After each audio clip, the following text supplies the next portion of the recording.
So we go up to Red's house. Meantime, I have no idea that he has this phobia about pregnant women. So he takes one look at my wife and he goes, "Ah, damn, Morita, is she gonna explode? Get her out of here." so I said, so I right away I know, and you sit over there. I'll deal with this. So I explained to Red, chance to buy a house, etc., etc., and escrow is going to close in 4 days. I'm $3,500 short, and I'll work it off. I'll pay you back any way I can, etc. So he said, $3,500. Ain't got no small change on me right now, but calls his secretary over with a thumb snap and says, "Bring me my checkbook." So he's writing a check. Pat Morita, $3,500. And as he's writing, before he signs his name, he says, "Now look here. I don't want to hear about no papers, no payback, no interest, no IOU, no nothing. So you want to pay me back? I know you're going to make it one day, son. You do this for somebody." Never forgot it. I've done it. Fortunately, I got to that place he predicted I was going to get to, and have helped a few people under the same conditions. Okay, let's talk about some more series that you did. Blansky's Beauties. It was 1977. Blanche's Beauties came right after the Mr. T and Tina demise, and I have to believe in my heart that that was sort of, and of course by that time Al Molinaro had filled the spot of Arnold on the show. But I like to think that it was Michael Eisner and Gary Marshall and that whole entity, their way of trying to keep me active and maybe not make the fall so hard, you know. I believe that I was able to have some sustenance in the biz because of that kind of consideration. But Blansky's didn't last very long. Talk about working with Nancy Walker on that show. Was that the only time you ever worked with her? Well, Nancy, of course, was the centerpiece, the mainstay of Blansky's Beauty. And she had all these wonderful, gorgeous ladies, funny people working around her. And here again, I was kind of that off the wall. I would come in off the patio in a diver's wetsuit and snorkel gear and stuff coming out of the swimming pool with just, I like to think sometimes that Arnold was a clown as much as anything. He had this, again, off the wall, to use that expression, way of just kind of coming on, you know. He had this kind of small, explosive way of nailing your attention.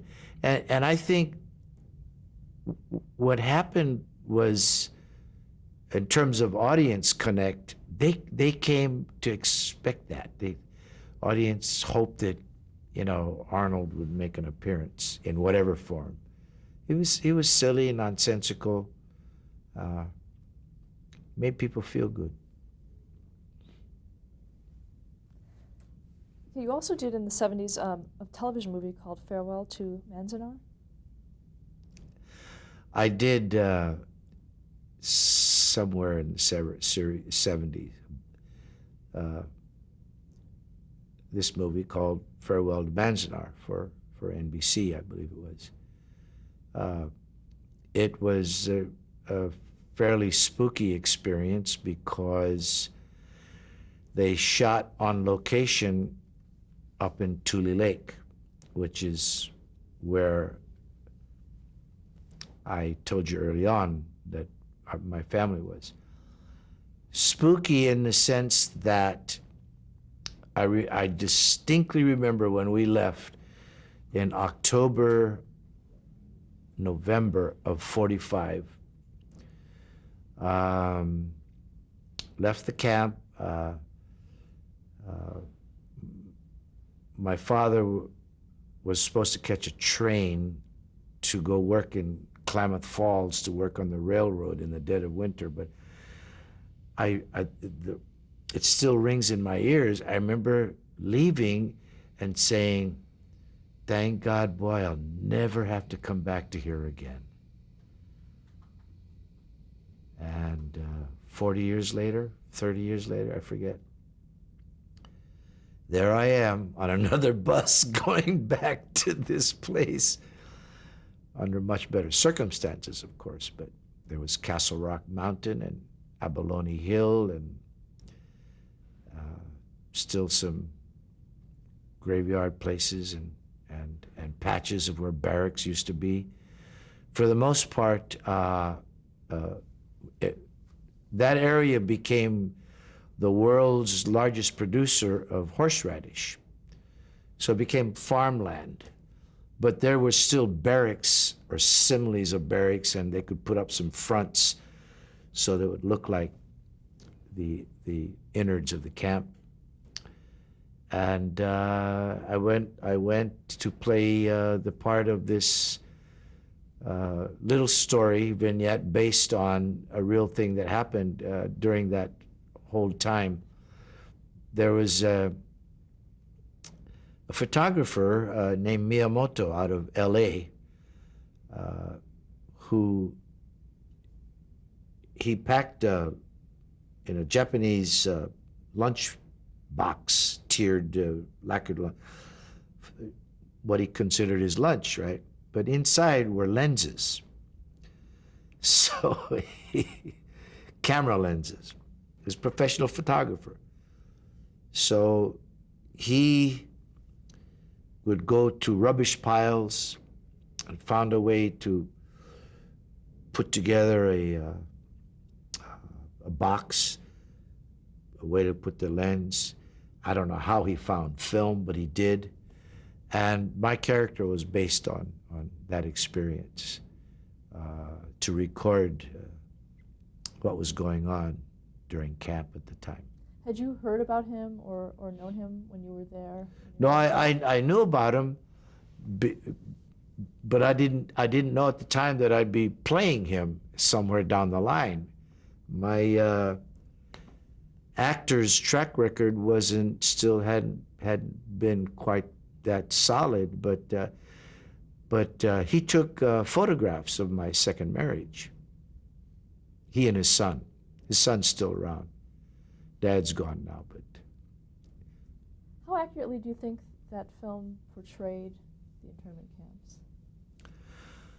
Well, when the movies portray those kind of experiences, they lose. I don't want to say they, but the Hollywood element loses some of the things that should be told, because and there are many examples of this, because they interject elements like a love story or a political element that didn't exist or something, and so it changes the face of the story in itself, because all you can do is portray and project some of the things that kind of went on and do it in a 2-hour movie, or in this case, probably was an hour and a half movie for television. So accurate somewhat, I guess, for the most part. In fact, I'll give them that much. It was well handled and dealt with by the director, John Cordy. I think it's one of the first times that someone had the confidence in the Asian acting community to put practically all of us to work, in some character role or another. Did you offer any input in terms of your own experience? No, no, I didn't offer any input because the movie was based on a well-written story by Gene Wakatsuki Houston, which had enough detail in it. In fact, much more resource material than the movie could have played anyway. So I just lent my ability to try and fulfill the role of the character more than anything. Was this your first major dramatic role? I don't think so. No, I was on Midway, although I was just part of an ensemble. Played a Japanese admiral, another pigeonhole job, but but in terms of see, even Farewell to Manzanar, although it was getting my feet wet in the dramatic area in role playing, it wasn't a major piece of business to me. I was part of the story, and I always considered myself a better support actor than a lead guy anyway. So I've not done much lead things Well, let's move until on to... the big one. Well, that's our next step. Let's talk about the Karate Kid films. How did that come about for you? My life is so filled with twists and things. Just as, let's say, in Arnold, an executive producer came to me and said, I really want you for this role and you're perfect for the part. And diametrically 180-degree total opposite. The big guy, Jerry Weintraub, didn't want me for this. He wouldn't even consider me for a reading. Every time my name came up in the casting submittal process, he was adamant. He says, I don't want a comedian. I don't want a comic actor for this role. This is a heavyweight part. I want an actor. In all of America, there's got to be some kind of an actor. Go find him, and they did. They tried. They interviewed everyone, and finally, we're getting down to the wire. And John Avildsen, to his credit forever, God bless him, boy. He says, "Look, I really don't care what Jerry says at this point. I want to read everybody, and I mean everybody, including people we haven't even covered yet." So, as part of the cattle call process, I took part in that. Very, very, very tail end. Now, this is again how an actor, especially, knows that the gods are with you, although you don't realize it at the time. As I got my longer hair and the beard, and I had never done that before. I was living in Hawaii. I was down in the dumps again. The career was on a slide, and I'm working in Hawaii, taking what work I can find, nightclub comic work, writing copy for commercials, doing whatever. Fundraiser MC things for politicians and stuff, and barely making a living, but making a living. And for some reason, I said to myself, gee, I've never seen myself letting all this, just let everything kind of grow. I know people are going to start calling me the hippie nippy instead of whatever, but I didn't care. And I, ironically, not knowing about the project or anything about Karate Kid, came back to the mainland, re-signed with my then agent for another 3 years and whatever, and was literally on my way back to Hawaii because there was nothing else to do here. There were no parts, no offers that I knew of. Walking out the door of the agent's office, and I hear this big bellow from his office window. Pat Morita, where the heck is Pat Morita? I got to find him. And his secretary, Sarah, says, he just walked out the door, sir. Pops his head out and says, Pat, get your butt back in there. You got to read the script. I think it's perfect for you, right? So I do. I like the part. Make an appointment to do a reading for John Avildsen, and he's the only guy in there. Usually there's a casting person and a producer and a writer and somebody, right? Just me and him. And I love to share the story of my first time meeting with John Avildsen. I walk in and I meet a half a man. What do you mean? Well, he's got a camera on this side and a battery pack from here over, and this side's talking to him. He's looking at me. He's, hi, Pat, John Avildsen. Nice to meet you. Would you like to sit down and tell me a little bit? So he's taping this thing, right? And we talk, tell me a little bit about yourself. I tell him a little about myself. Would you like to read? Yeah, pick a couple of pages to read. I pick out two of the toughest scenes in the script, which hadn't even been staged or choreographed, just working off the top of my head, improvising virtually, and read. And thank you very much. Nice to meet you, et cetera, et cetera. And as I leave, he says, Pat, don't you want to take your script with you? You might need it. That's the first little teeny tiny glimpse of maybe I got a shot at something here, right? So, and I learned this later on. They're in a pre-production meeting a few days later, and they're talking about the various things that got to be done to collectively pull the company together and all the usual myriad of problems.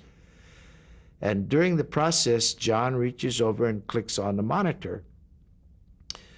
And Mega Mogul Jerry, he starts talking about all the business, and he looks over and he goes, hey, wait a minute. That's a Miyagi. That looks like a Miyagi. Who the hell is that actor? And John says, that's the Pat Morita you refused to read for this part.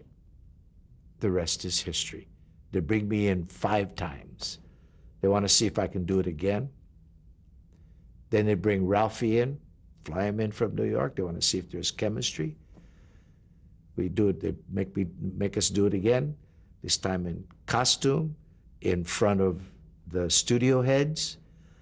The 5th time they bring me in, we on a cold blank outline stage, no sets, nothing, but in costume.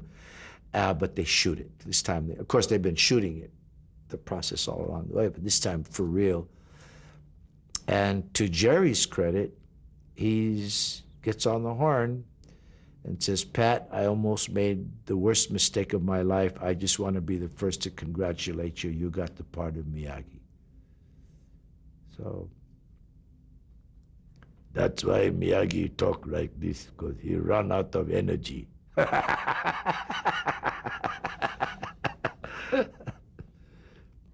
What did that do for your career?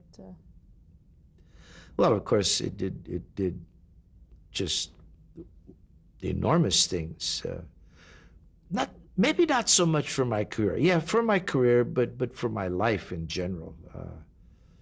Career-wise, how can I say this? First of all, it put me on the international map scale. I get people to this day, and ever since, from every part of the world, Brazil, Israel, Italy, China, name it, Excuse me, are you're, yeah, you, no, you can't be, hey, it's him, And again, of course, wax on and wax off became a household phrase, and my identity follows me everywhere, and I'm pretty much a regular kind of person. I figured, hey, if fame comes, if it ever comes, then some annoyances have to go along with the property, like with people coming up and asking for autographs or wanting to strike up conversation or et cetera, et cetera. I've learned to deal with that very well, I think.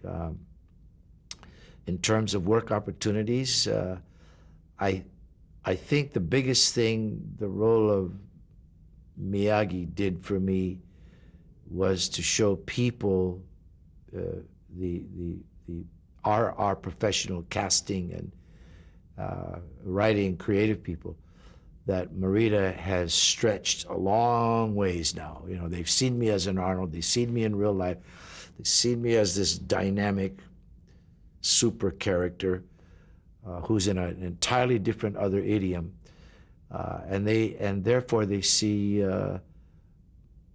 other things that I may be able to do. I mean, I can play anything from a priest to a peasant, you know, a mogul to a Miyagi. I don't know.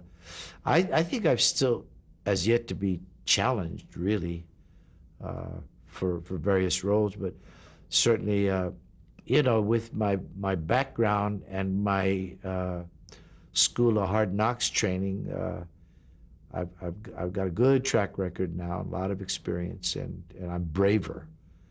You know, I look forward to other opportunities. But the pigeonholing process still goes on. Everybody wants me to do some variation of a sensei, and you know, I'd like to be a pope with a strange accent.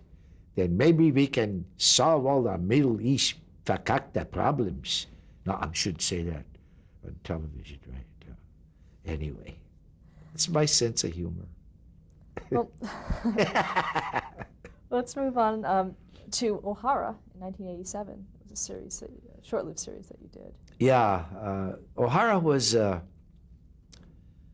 probably one of the most in toto trying experiences, physically, emotionally, every which, creatively, every which way, gigs of my life. Long hours. I'd never been a centerpiece on an episodic thing for 80% of an hour-long episodic thing. It was a heck of a challenge. I thought I felt up to it. I wish we could have gone on maybe one more season, then we could have gone to syndication. No, but I've always even way back when I had aspirations of trying to develop various characters for myself, to this day, I would love to have done a Charlie Chan. I would love to have done a Mr. Moto. I would see. So there was this detective thing that I wanted to try and get out of my system, and I believe O'Hara was that opportunity. Certainly, I thought so at the time to have this manifest itself and hopefully grow into something. It didn't work. We all worked hard. I had a heck of a shooting company. I'll have the utmost respect for all the crew and everybody else we worked with. We just busted butt every day, long hours, 14, 15, 16-hour days. And week after week after week, and run into the usual studio / network problems called over budget. And I don't want to say that the concept and the program in itself was doomed, but I think we started to cannibalize ourselves, and we just kind of ran out of energy and ideas, and couldn't sustain anything. But you know what's ironic? See, they said, what kind of a name? They said, O'Hara. It was my choice. I said, O'Hara, that's Irish. I said, no. O'Hara in Irish, you see, is O''Hara. But if you take the apostrophe out, it becomes O'Hara, which is Japanese, O'Hara, O'Hara, versus O'Hara. Now, the irony is, it's still running in reruns in, of all places, Ireland. They run them over and over and over. They've never seen a Japanese Irishman before, I guess. I don't know. But I thought that was pretty ironic. Let's talk about another NBC television movie you made, Hiroshima, Out of the Ashes. Mm-hmm. Hiroshima, Out of the Ashes was just a tremendous effort by a network, and I sort of qualify this by mentioning it in this context. In the eyes of a major studio, this is just an enormous, epical, grand scale thing. To try and do this for television and the small screen, I thought was an attempt to go beyond their ability to really portray the worst of the worst in this story, which we all know, as human history tells us, was one of history's worst moments of all kinds, amongst others. But here again, I was not the centerpiece. I was part of the family, the center of which was played by Tamlyn Tomita, who, by the way, has really evolved into a fine, fine actress. And so I was here again. I enjoyed playing a support role. I'm very good. I think I'm excellent at playing support roles. From my entire acting history will prove that out. And it was a crucial little part, very poignant. Had my first dying scene, I guess. And within the context of the horror of that whole event, I think I did a credible job. But more importantly, to their credit, was the attempt to tell this story. Another television thing you've done recently, actually, is The Mystery Files of Shelby Woo. Yeah, here again was kind of a quirky role. The Mystery Files of Shelby Woo. Okay, watch. If you look at, let's say, a major movie and an independent, this is sort of akin to that. This is not a major network kind of project. It's on the scale of an independent.